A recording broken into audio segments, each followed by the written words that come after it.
Bonjour à tous. Alors je vous remercie d'être, présente. Je suis Céline Degardin, la directrice commerciale de Didier pour, le Mexique.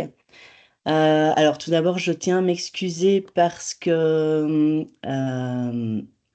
je ne pouvais pas malheureusement être présente, ce samedi 5 octobre, dans le cadre de la CIL, pour des raisons familiales. Donc, je m'excuse, de devoir, enregistrer cette présentation, mais je tenais vraiment à la faire. Je vous remercie en tout cas d'y participer. Alors, je vais partager mon écran. Voilà,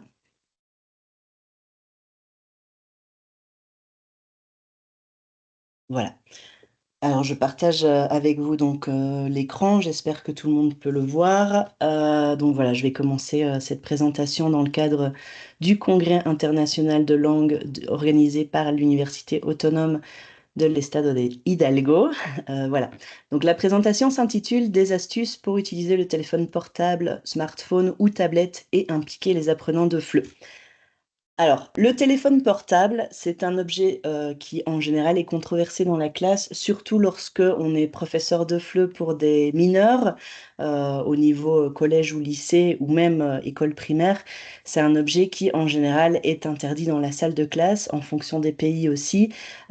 Ici au Mexique, en général, c'est vrai pour les collèges, c'est un objet qui est, en général interdit dans les classes.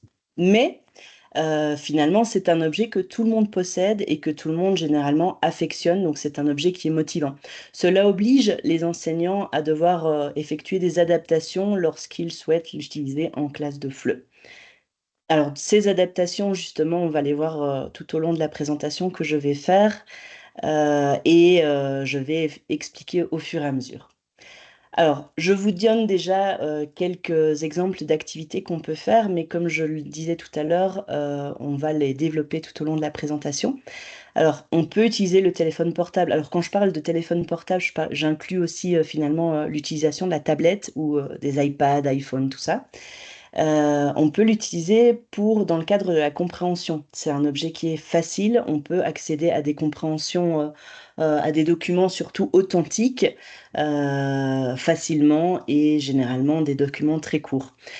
Du point de vue de la compréhension, ce qui est assez, intéressant, c'est qu'on peut, faire une classe inversée. C'est-à-dire qu'au lieu de, voir les contenus dans la classe et de donner des devoirs, on peut, plutôt faire la classe à l'envers. C'est-à-dire que demander à nos apprenants de préparer les contenus chez eux et en classe plutôt, être facilitateur et remédier à certains points qui n'ont pas été, intégrés par les apprenants. Donc ça, je vais l'expliquer tout au long de la présentation.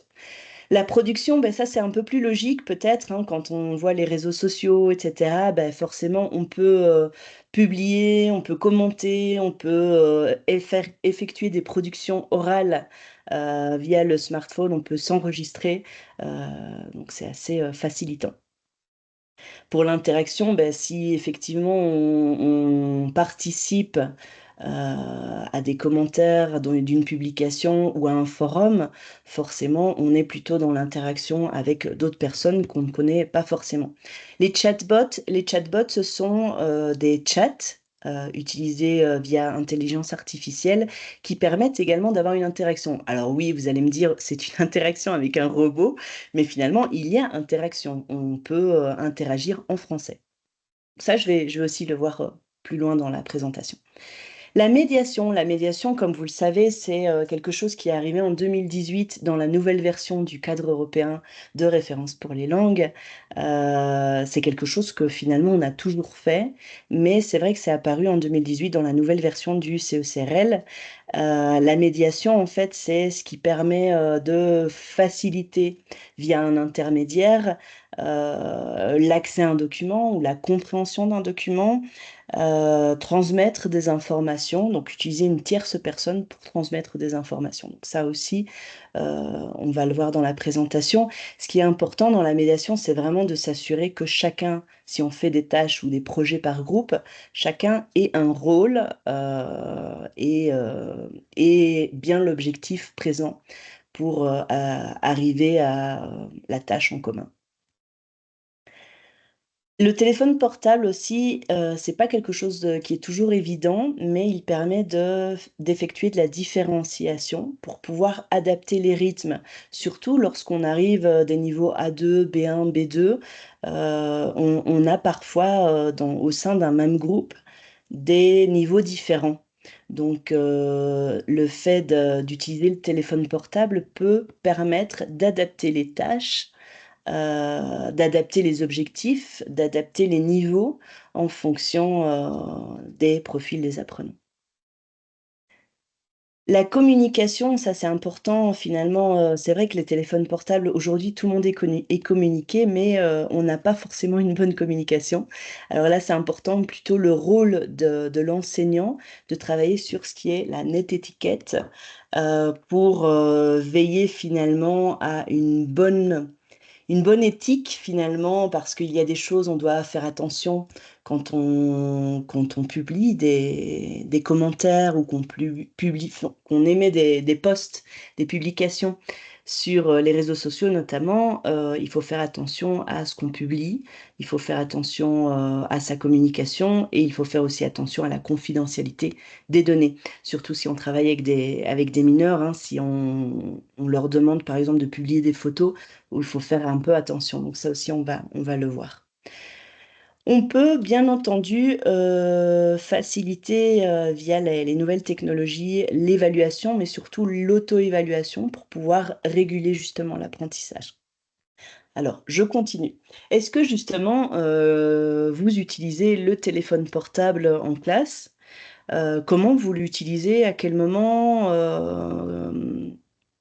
Quels sont les types d'activités que vous utilisez? Généralement, c'est vrai qu'on se focalise souvent sur, l'aspect production ou interaction, mais on n'a pas toujours l'idée de travailler aussi, la compréhension et d'avoir cet accès finalement à des documents authentiques via le téléphone portable. Alors, il y a plusieurs moments dans l'apprentissage, on va le voir tout à l'heure, heu, on pourrait diviser, on va dire, les moments de l'apprentissage en 3 parties: avant, pendant, après et donc ça, on va voir justement comment, exploiter le téléphone portable, avant l'apprentissage, pendant l'apprentissage et après l'apprentissage.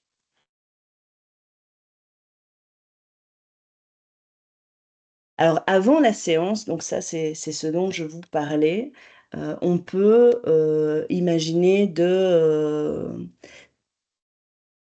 faciliter l'apprentissage en utilisant la classe inversée et donc, on peut, par exemple, envoyer un lien à nos apprenants pour travailler un certain document, leur demander de le travailler chez eux, ou en ligne, pas dans le cadre de la classe, mais avant la séance pour pouvoir justement leur permettre de voir, d'assimiler le texte ou le document à leur rythme. Cela leur permet de peut-être visionner le nombre de fois qu'ils le veulent, la vidéo ou le document audio et cela permet de faciliter, la concentration, surtout si on a des personnes qui peut-être, ont du mal à se concentrer dans la salle de classe quand on leur met une vidéo ou quand on leur met un document, audio. Et donc ça permet, peut-être d'avoir des étudiants après plus participatifs lorsqu'on est dans la séance d'apprentissage. Pendant les séances d'apprentissage, ça c'est généralement ce que la plupart d'entre nous font, d'utiliser plutôt, les nouvelles technologies dans la séance, au lieu de l'utiliser avant ou après. Cela permet finalement de motiver les apprenants parce que, si on utilise les nouvelles technologies pendant la séance, on peut plus facilement faciliter les interactions. On peut, motiver les élèves parce qu'ils utilisent des outils qui leur sont familiers. Après la séance d'apprentissage, il est tout à fait possible aussi de là utiliser plutôt ce qu'on appelle soit la systématisation, si on pense à l'unité didactique, soit des activités de réemploi et là, on peut imaginer leur demander justement de créer une petite vidéo ou, publier quelque chose, faire un post ou écrire un petit commentaire, participer sur un forum. Là, il y a des tas d'activités finalement à faire. Moi, ce que je vous invite aussi à faire, c'est plutôt, après la séance, d'organiser par exemple un projet de groupe. Tiens, on va organiser un voyage dans un pays francophone, on va peut-être rechercher les moyens de transport, comment se rendre d'une ville à l'autre, on va chercher des options de restaurants, chercher des musées, des activités qu'on pourrait faire dans cette ville. Voilà, enfin ça, on peut faire finalement créer un projet de groupe et on peut différencier les activités en fonction du niveau de nos apprenants ou en fonction de leur centre d'intérêt. Voilà, je continue. Alors ici, on a un exemple d'une petite vidéo de TikTok. TikTok, vous devez connaître, hein, c'est un réseau social qui est hyper à la mode actuellement. Ce sont des vidéos très courtes qui en général durent entre 20 secondes et 1 minute 30. Alors comment on pourrait travailler justement cette petite vidéo? On a tous finalement eu ce premier jour de rentrée ou un jour avant, bah, on a la flemme, hein, on n'a pas envie de rentrer. Après le jour de la rentrée, voilà, on est hyper motivé, on revoit les amis, on fait le malin avec peut-être les nouveaux stylos comme ce monsieur et après quand on revient chez nous: «Ouais, ça s'est passé comment?» «Ouais, bof». Donc voilà, comment on pourrait travailler cette petite vidéo TikTok avec vos apprenants? Bon, ça, c'est juste un exemple, hein, mais voilà, on peut, pourquoi pas, heu, raconter un événement, ça peut se faire, ou on peut, raconter des émotions. Il y a pas mal de petites choses, où on peut utiliser cette vidéo aussi comme pluie d'idées. Ça, c'est tout à fait possible. Ça permet vraiment, tout de suite d'avoir un outil avec lequel, les étudiants sont familiarisés et qui les fera parler. Voilà. Alors les atouts des réseaux sociaux en classe, beh, le gros avantage, je dirais vraiment, c'est le premier gros avantage, c'est que, on a accès facilement à des documents authentiques.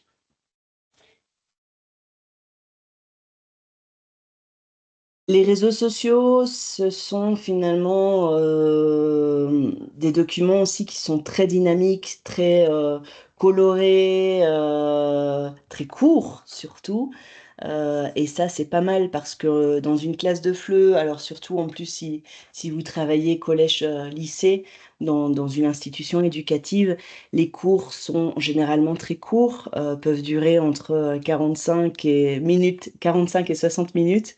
Donc c'est vrai que de travailler des documents courts comme, TikTok, Facebook, Instagram, ça permet vraiment de bien concentrer finalement, ce qu'on veut, avec quelque chose de court, de dynamique. Ce sont des outils tant de compréhension que de production, donc ça permet, de travailler surtout, c'est vrai, l'aspect oral généralement, mais on peut aussi penser à l'aspect écrit si on travaille plutôt des postes, voilà, ça facilite la concentration des élèves et surtout, donc je vous rappelle, si on travaille par exemple la classe inversée, ça permet vraiment, aux apprenants qui peut-être sont plus réservés, plus timides, de, mieux se concentrer sur les documents à la maison et puis après de, plus participer en classe. Il y a la possibilité de, vulgariser un concept. La vulgarisation d'un concept, c'est, le fait, d'avoir, finalement, une explication externe, de quelque chose. Donc si par exemple, je ne sais pas, vous avez expliqué à vos apprenants, on va prendre, allez, un thème, assez classique, la place des pronoms, dans la phrase, les pronoms COD, COI. Vous pouvez, pourquoi pas, les renvoyer vers une vidéo où une autre personne, finalement, vulgarise le même concept et explique justement cette place des pronoms au sein de la phrase ou l'utilisation de l'auxiliaire être, avoir au passé composé. Peut-être que votre explication dans la classe n'a pas été forcément comprise, et là, d'avoir quelqu'un d'autre qui explique ce même concept pourra expliquer d'une autre manière. Peut-être que certains apprenants comprendront mieux. Voilà, donc ça, c'est une petite idée. Alors maintenant, je vous donne une petite idée d'activité qu'on peut faire, une activité de médiation. On peut imaginer, par exemple, d'avoir cette fiche de lexique sur les émoticônes, les smileys, et après, on peut leur donner voilà, un petit dialogue WhatsApp et leur demander, soit à l'oral, soit à l'écrit, justement de traduire ce dialogue en phrases, en mots. Donc voilà, ça permet d'aller au-delà de la classe pour créer des petits dialogues. Alors soit on peut leur demander de les traduire, soit on peut leur demander de créer leur propre dialogue, d'utiliser voilà, des smileys pour créer des dialogues et demander à un autre groupe, pourquoi pas, de traduire le dialogue pour voir si justement ça a bien été utilisé. Ça permet d'avoir vraiment une dynamique assez sympa dans la classe, surtout avec les adolescents. Voilà, ça permet de valoriser aussi les productions dans la classe. Alors attention, la limite, beh, c'est toujours, quand on utilise WhatsApp finalement, est-ce que nos apprenants, sont à l'aise à partager éventuellement leur numéro de téléphone ou pas? Finalement sur le numéro de téléphone, bon même si au Mexique c'est assez, classique d'avoir, finalement cette participation par WhatsApp, d'avoir des groupes WhatsApp, mais peut-être que vous avez certains apprenants qui ne sont pas trop à l'aise avec ça ou pas trop à l'aise avec, partager aussi finalement sur WhatsApp, on a accès à la photo de la personne et souvent, voilà, les personnes aussi partagent des photos avec leur famille. Est-ce qu'ils sont à l'aise avec ça? Donc je vous invite aussi à peut-être créer une charte avec vos apprenants pour voir, beh, s'ils sont d'accord avec, ce partage, de leurs données personnelles, et voir un petit peu, si, s'ils acceptent, dans quelles conditions et cetera, voir aussi les horaires, hein, parce que sinon après, on est vite, hem, envahi finalement par ces messages WhatsApp et parfois, de fixer avec eux certaines règles peut-être, de dire voilà, à partir de quelle heure, on peut publier des messages sur WhatsApp, peut-être pas avant 8 heures du matin et peut-être pas après 19 heures du soir. Donc ça, c'est des choses qu'il faut accorder avec, votre groupe classe, avec vos apprenants pour voir, s'ils acceptent, et sous quelles conditions. Alors j'avance sur les exemples d'activités. Alors justement, on parlait, voilà, d'utiliser les smileys. Ici, on a, vous voyez dans le point 2, une petite activité, un tout petit exercice justement de traduction, des émoticônes, des smileys et on demande justement aux apprenants de créer des phrases et là, on leur donne le petit schéma pour les aider justement à, voir cette, structure de la phrase avec, sujet, verbe, la préposition et le nom. Donc voilà, ça c'est une activité qui est tirée d'un bouquin, d'une collection qui s'appelle Imagine. C'est une collection, très récente qui est sortie en 2022. C'est une collection qui va du niveau A1 jusqu'au niveau B1 et c'est une collection qui est destinée aux, 11-15 ans. Donc voilà, c'est une collection, très actuelle, très moderne, très colorée aussi et voilà, il y a cet exemple de traduction des émoticônes. Ça permet de travailler le lexique, la conjugaison, mais aussi la morphosyntaxe. Alors ici, on passe dans une toute autre collection, c'est une collection plutôt pour les adultes, c'est une collection que vous devez connaître, qui s'appelle Édito. C'est un grand classique chez Didier.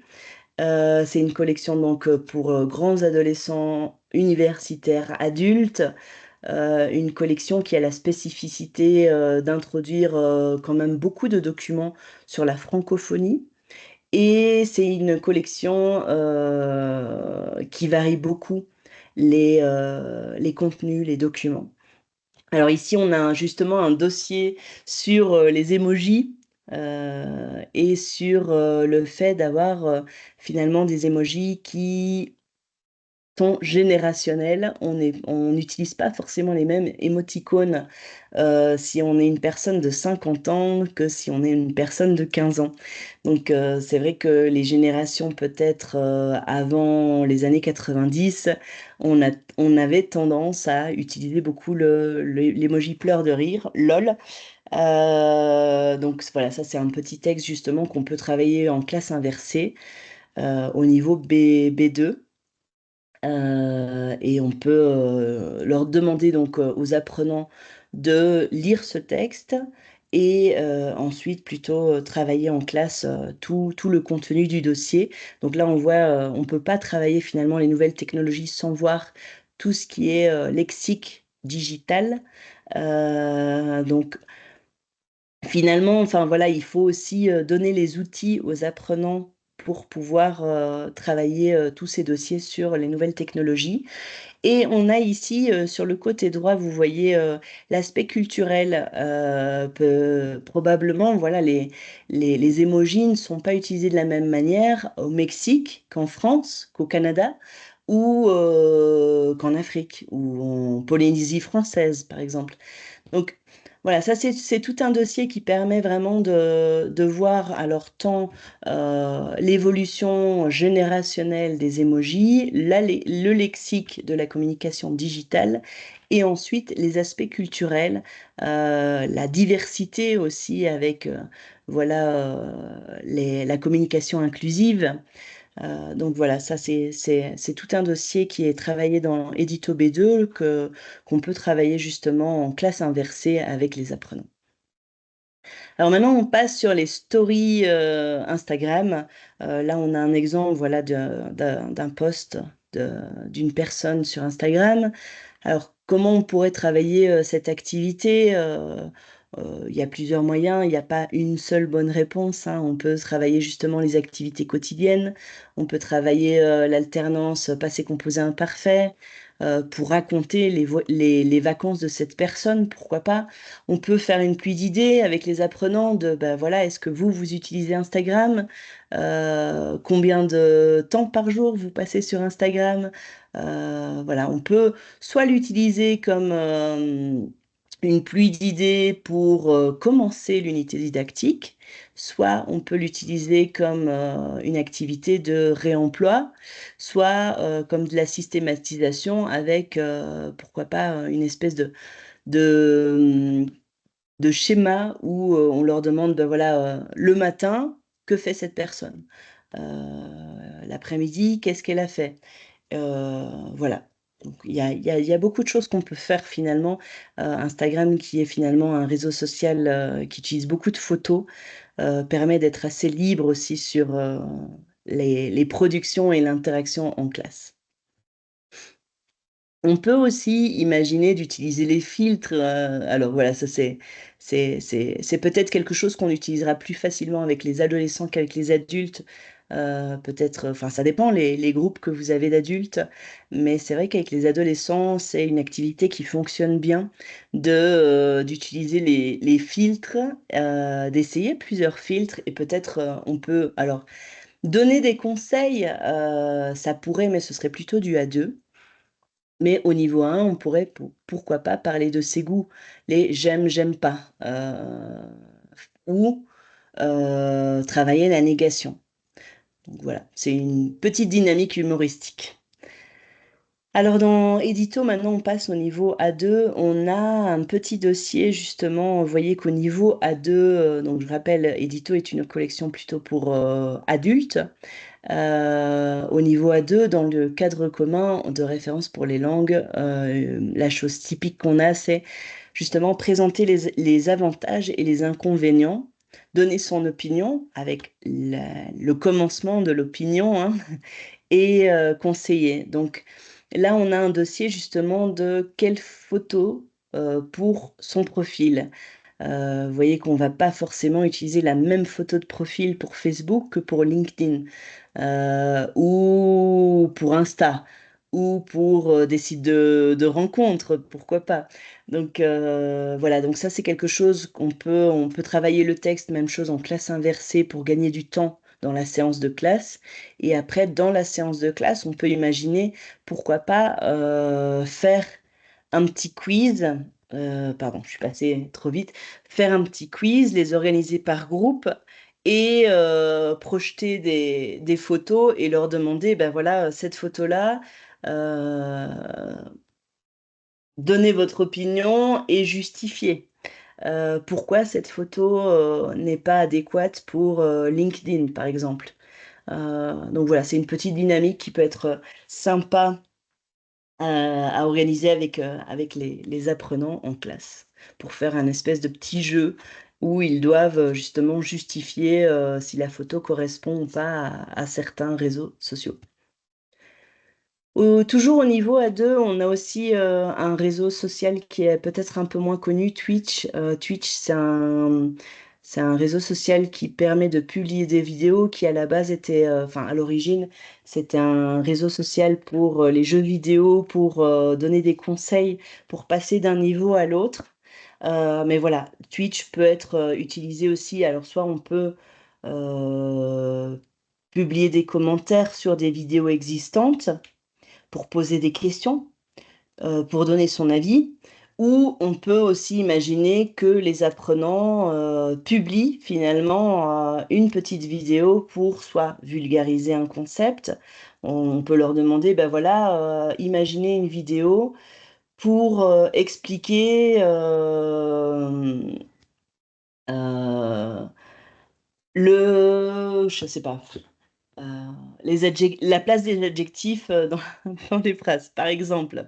Voilà, enfin, pourquoi pas. Ou leur demander de présenter, je sais pas, le festival de la francophonie qui va avoir lieu dans l'école. Pourquoi pas leur demander de faire des toutes petites, des courtes vidéos pour présenter le pays qu'ils représenteront à la journée de la francophonie organisée par l'école. Alors, je parle maintenant de Édito B1. On a un petit dossier sur justement l'identité sur les réseaux sociaux. Et c'est notamment ce moi idéal sur les réseaux sociaux. C'est vrai que sur les réseaux sociaux, on a tendance à avoir un petit peu cette image. Il peut être un peu glamour du bonheur, de la famille, de la vie en général. Donc ça, c'est un dossier plutôt pour justement la critique des réseaux sociaux sur ce moi idéal. Et là, on peut travailler avec les apprenants sur ce moi idéal et peut-être créer un petit débat avec les apprenants sur ben, pourquoi c'est bien, pourquoi c'est pas bien, eux, qu'est-ce qu'ils publient justement, qu'est-ce qu'ils publient sur leurs réseaux sociaux, est-ce que ils publient des photos, par exemple, de leur vie privée, est-ce qu'ils embellissent leur vie? Voilà, ça c'est une petite activité qui peut mener à l'expression de l'opinion et du débat. Alors, on passe maintenant à la partie des applications. Les applications sur smartphone ou tablette, quelques atouts. Alors encore une fois, un grand avantage, ce sont des documents authentiques. Les applications qu'on peut trouver, ce sont des applications qui n'ont pas été faites spécifiquement pour les classes de FLE. Sinon, vraiment, ce sont des applications qui sont utilisées en général dans la vie de tous les jours par des personnes francophones, en tout cas les applications en français. C'est des outils qui sont très dynamiques. On a réellement les apprenants en action parce que finalement, il y a une interaction dans l'application. Il faut faire des choses. Parfois, on a des formulaires qui sont à remplir où on leur demande justement de remplir nom, prénom, âge, centre d'intérêt. Donc ça permet vraiment d'avoir ce côté participatif de remplir des formulaires et ce sont des choses qui, par exemple, s'ils présentent le DELF A1, ils auront dans l'examen DELF A1 de remplir un formulaire. On a une interaction qui est instantanée, notamment si on parle de chatbot ou intelligence artificielle. Et on a une réelle immersion dans la culture francophone puisque, encore une fois, ce ne sont pas des outils qui ont été faits, conçus pour des apprenants de français, langue étrangère, sinon ce sont des outils qui ont été faits pour les personnes qui en ont besoin dans la vie de tous les jours. Alors voilà un petit exemple d'application, c'est seloger.com et où on peut trouver finalement un logement, un logement, soit à louer, acheter ou estimer. Donc là, pourquoi pas, on peut organiser les apprenants en groupe et on peut, lancer un petit défi. On peut leur dire: «Voilà, vous avez, 5 minutes pour trouver un logement sur Lyon, à moins de 500 €, avec, une chambre et surtout un ascenseur». Ben voilà.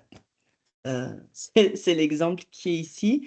Donc ça peut être un petit défi, c'est motivant, c'est court, et ça oblige les apprenants aussi à réutiliser tout ce vocabulaire qui se trouve justement dans Édito A1, parce que quand on pense à un logement, on a, sur les petites annonces, tout un vocabulaire qui n'est pas forcément facile à comprendre lorsqu'on n'a pas été sensibilisé à ce vocabulaire-là.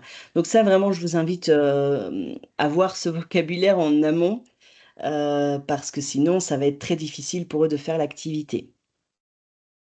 Tout ce qui est abréviation, sigles, acronymes, voilà. Alors un autre, exemple d'application, qui est quand même une application, un grand classique, pour la France, c'est la SNCF, où là, même chose, on peut, organiser des groupes, organiser une petite activité, de défi où on leur demande, «Je veux aller de Lyon à Paris, sans escale, un trajet direct, pour, ce budget-là. Combien de personnes?» hem Avec, valise, sans valise, en première classe, en deuxième classe et cetera. BlaBlaCar, c'est, une application de covoiturage qui, même chose, permet de se déplacer en covoiturage et là, même chose, on peut, lancer un défi de trouver un, covoiturage avec un tel budget, pour arriver, peut-être avant une telle heure, heu, dans une telle ville.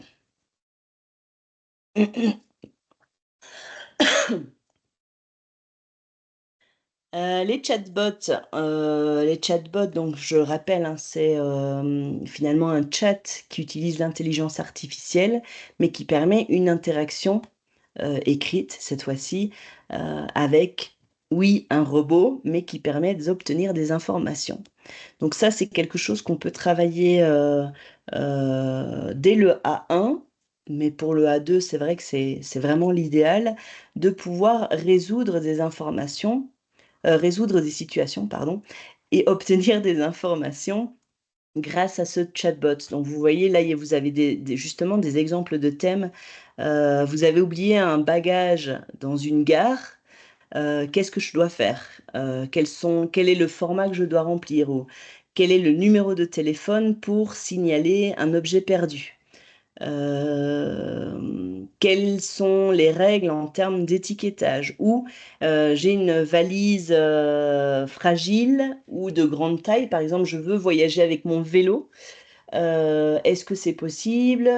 Quelles sont, les dimensions, autorisées du vélo? Voilà, enfin ça c'est quelque chose, je vous invite à être imaginatif pour créer ces situations et inviter, vos apprenants justement à, trouver la réponse à une situation à résoudre. Vous voyez, que même dans le DELF, on a justement ces situations à résoudre et là on peut justement, déjà travailler ces situations pour les préparer au DELF. Un autre exemple, c'est la RATP, donc ça, c'est le réseau de transport parisien, où même chose, on a, le chatbot qui nous permet, de résoudre des situations ou obtenir des informations. Et donc là, on peut interagir avec le chatbot de la RATP, avec l'assistant virtuel. Et donc ça, ben, pourquoi pas, voilà, conseiller vos apprenants à interagir avec ces chatbots. Finalement, étant donné que ce sont des robots et non des personnes, ils ne vont pas ennuyer la personne et ils pourront pratiquer leur français et voir si, en posant les bonnes questions, ils arrivent à obtenir les informations qu'ils souhaitent ou qu'ils recherchent.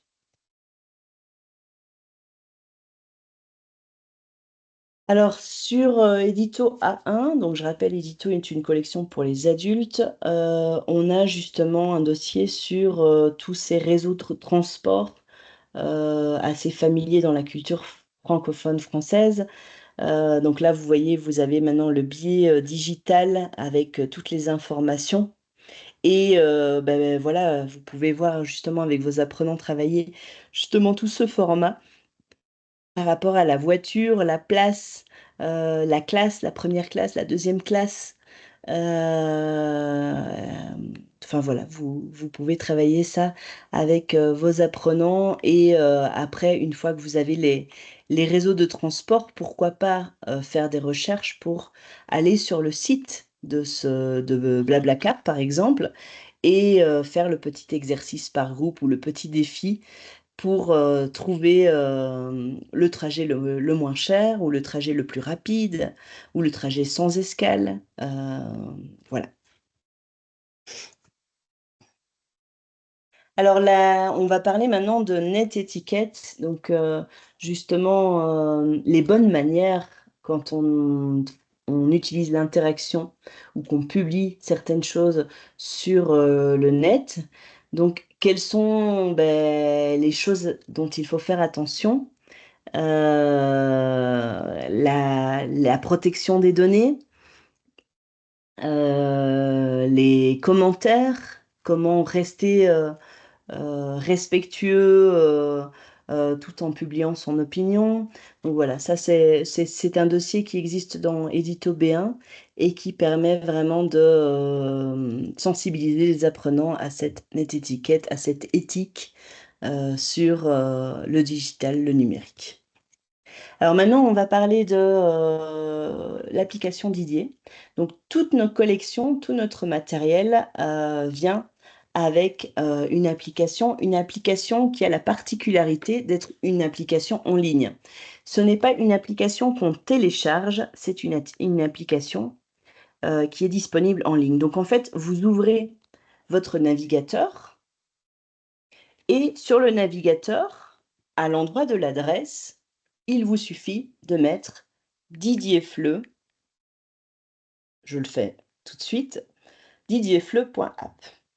Hop, vous allez avoir accès à cet écran et si vous cliquez sur la petite caméra, l'appareil photo qui apparaît en gris sur votre écran, vous pouvez scanner n'importe quelle page de votre matériel Didier et vous aurez automatiquement accès aux audios, aux vidéos et à des activités complémentaires, des exercices interactifs avec Corriger. Donc voilà, je vous invite à le faire. Là, vous avez mon écran. Vous pouvez donc vous cliquer, une fois que vous êtes entré sur didierfleu.app dans votre navigateur, vous pouvez donc scanner cette page en cliquant sur le petit bouton gris où apparaît le symbole, c'est un encadré avec un cercle au milieu, un petit rond au milieu. Vous prenez la photo, automatiquement, ça scanne la page et vous allez avoir accès, là, vous voyez, si vous avez scanné la page qui apparaît sur le côté droit de mon écran, vous avez normalement un petit encadré vert qui apparaît avec activité 4. Donc là, vous pouvez faire l'activité.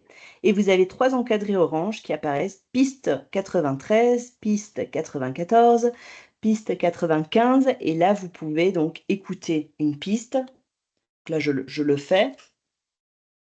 Unité 5, leçon 3. Activité 1, 2. Ça va, Antoine? Non, j'ai un peu mal à la tête.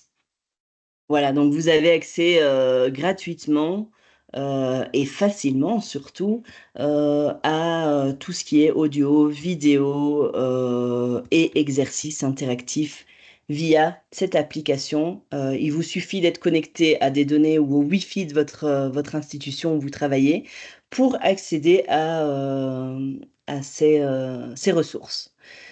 Ce qui est bien, c'est que ça permet après à vos étudiants, n'importe où, à n'importe quel moment, il suffit d'avoir une bonne connexion, d'accéder aux audios, aux vidéos et pourquoi pas de revoir l'audio qui a été travaillé pendant la classe. Beaucoup de notre matériel, c'est le cas de la collection Imagine, c'est le cas de l'Atelier Plus, c'est le cas d'Edito, vient aussi avec le lexique oralisé.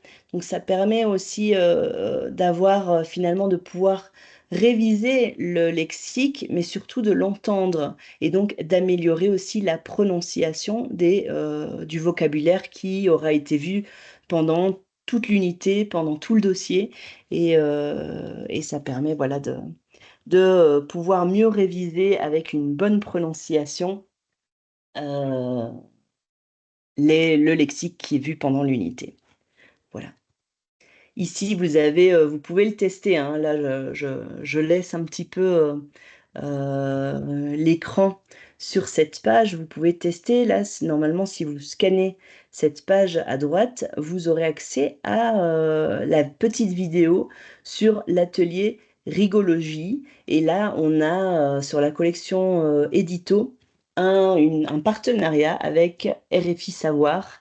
Et donc, ça permet d'avoir réellement des activités, des documents authentiques de RFI Savoir. Et RFI Savoir, c'est la Radio France Internationale. Vous avez donc accès à tous ces documents qui sont des documents authentiques.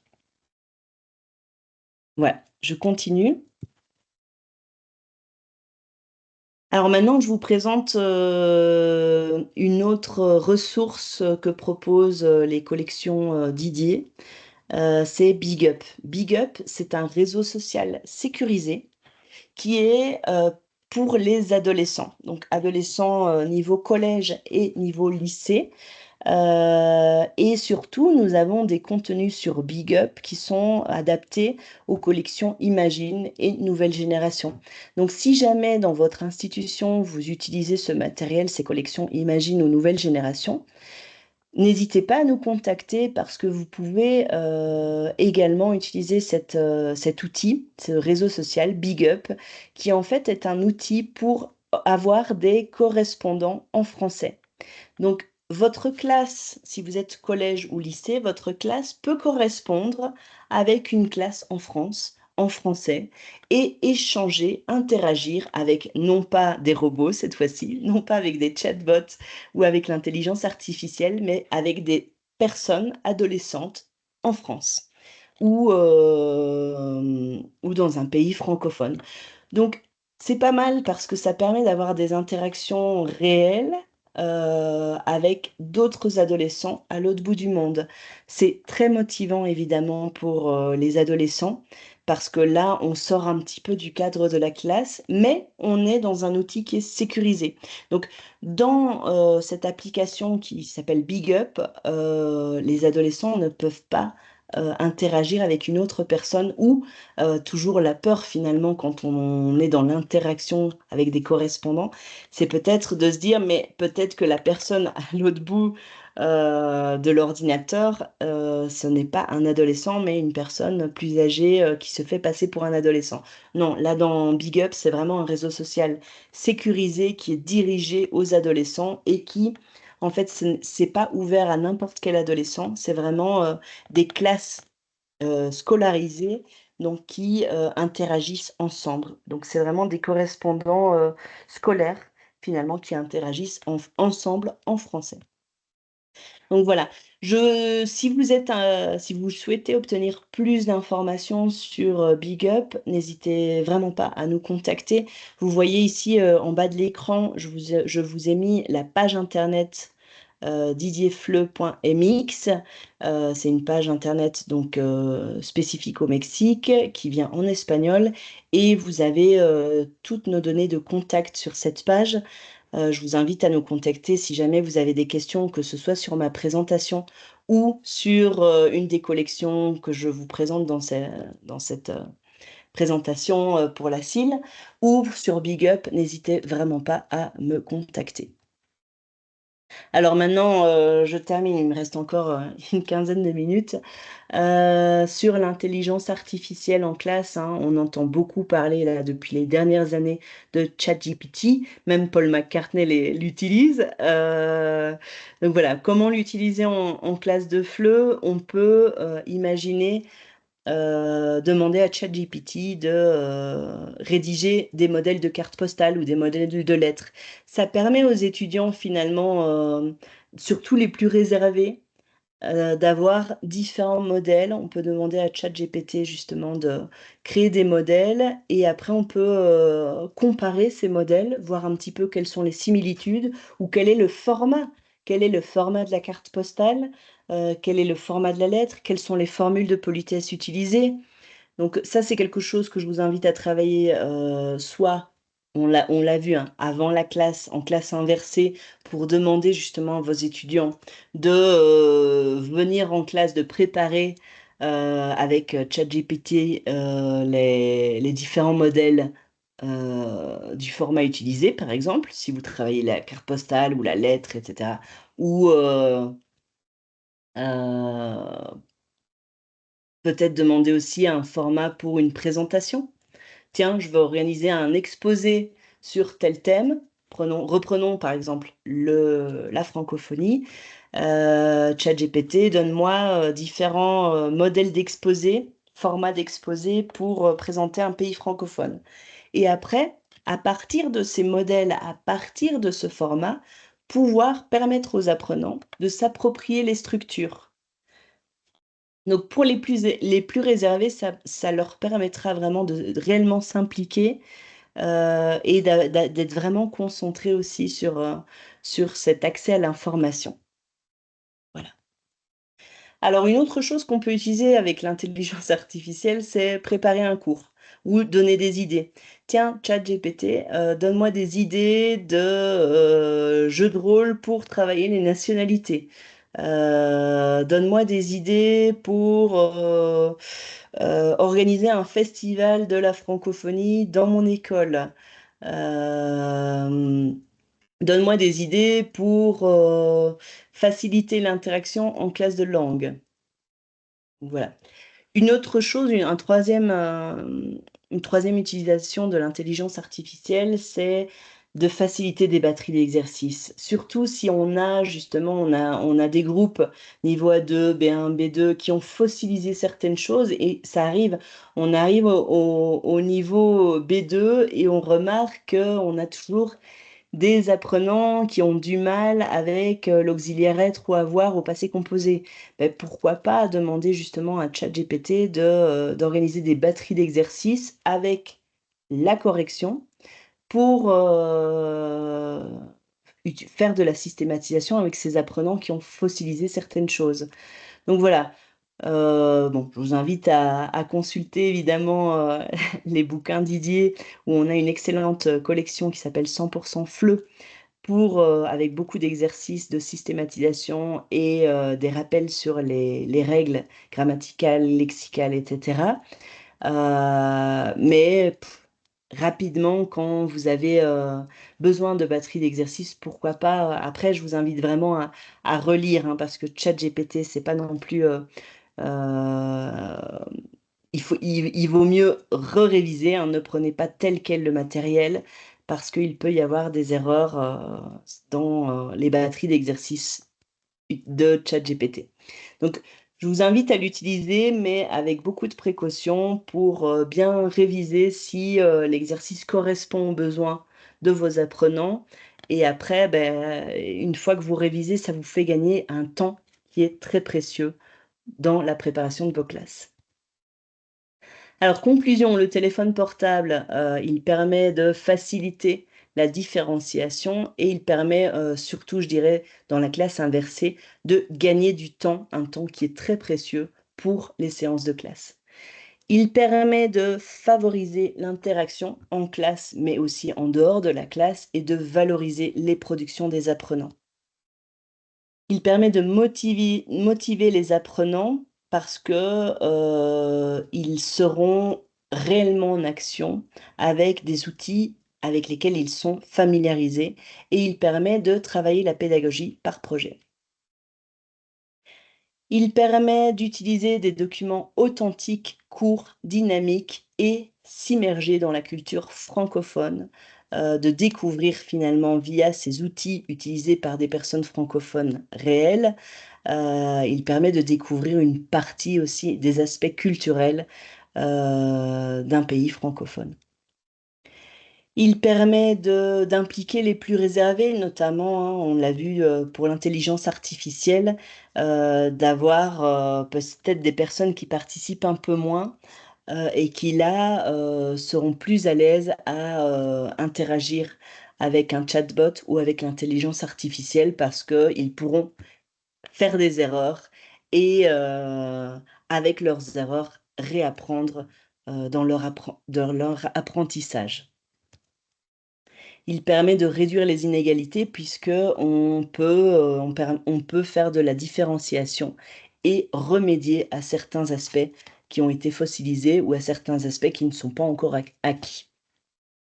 Alors les limites d'utilisation, il faut faire attention finalement quand on est sur le numérique à l'atteinte à la vie privée. Donc ça, je vous invite vraiment à fixer des règles avec, ou fixer plutôt des accords avec vos apprenants ou avec les parents de vos apprenants et rédiger une charte d'utilisation en classe.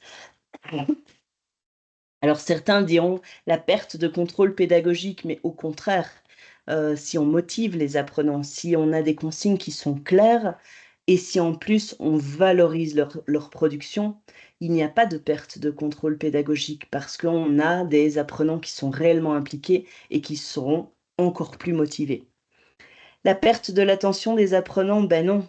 Même chose, finalement, on a des apprenants qui sont beaucoup plus concentrés.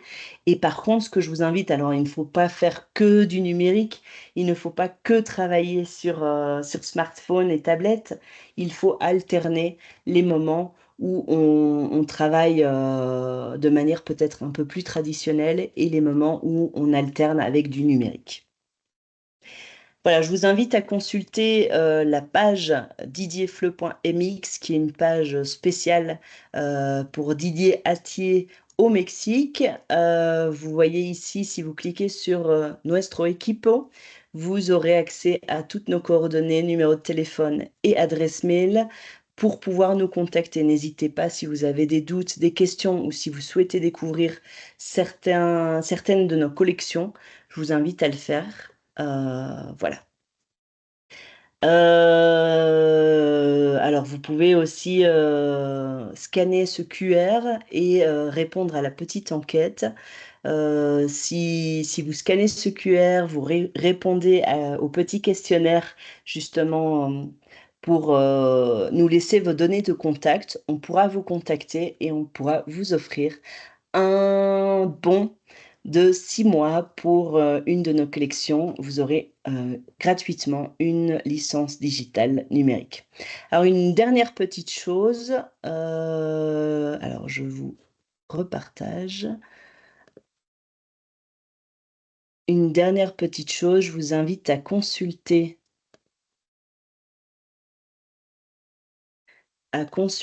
aussi, notre site diffuseurdusavoir.evenmaker.io/fr, où vous aurez accès à nos webinaires de manière gratuite. Vous pouvez vous inscrire. Le prochain webinaire aura lieu mercredi 9 octobre. Ça sera sur la préparation à la certification DELFPRIM. Mais si vous ne pouvez pas y participer, ce sont des webinaires qui se font à l'heure française, à l'heure de Paris. Vous pouvez également accéder sur ce site à nos replays. Donc je vous invite à à regarder nos replays. Vous pouvez aussi mettre sur les filtres, chercher en fonction de la thématique ou en fonction de la collection. Donc, par exemple, si vous êtes intéressé par le vocabulaire, voilà, vous pouvez accéder à tous nos webinaires sur le vocabulaire, par exemple. Alors là, ça n'a pas fonctionné, on dirait. Voilà. Et là, vous aurez accès aux tous les webinaires qui abordent la thématique du vocabulaire. Voilà. Alors, je vous remercie infiniment de votre attention et d'avoir participé à cette présentation. Je m'excuse vraiment de ne pas avoir pu être présente en direct avec vous. Malheureusement, voilà, j'ai une situation familiale qui m'a empêchée d'être avec vous aujourd'hui. Mais je vous remercie d'avoir quand même participé et d'avoir vu cet enregistrement que j'ai dû faire en amont parce que voilà, malheureusement, je n'étais plus disponible ce samedi 5 octobre. N'hésitez pas vraiment si vous avez des questions sur cette présentation, n'hésitez pas à me contacter. Vous avez donc mon adresse et mon numéro de téléphone sur la page didierfleu.mx dans Nuestro Equipo. Et ben, merci infiniment, c'était un plaisir de pouvoir faire cette présentation. Au revoir, bonne journée.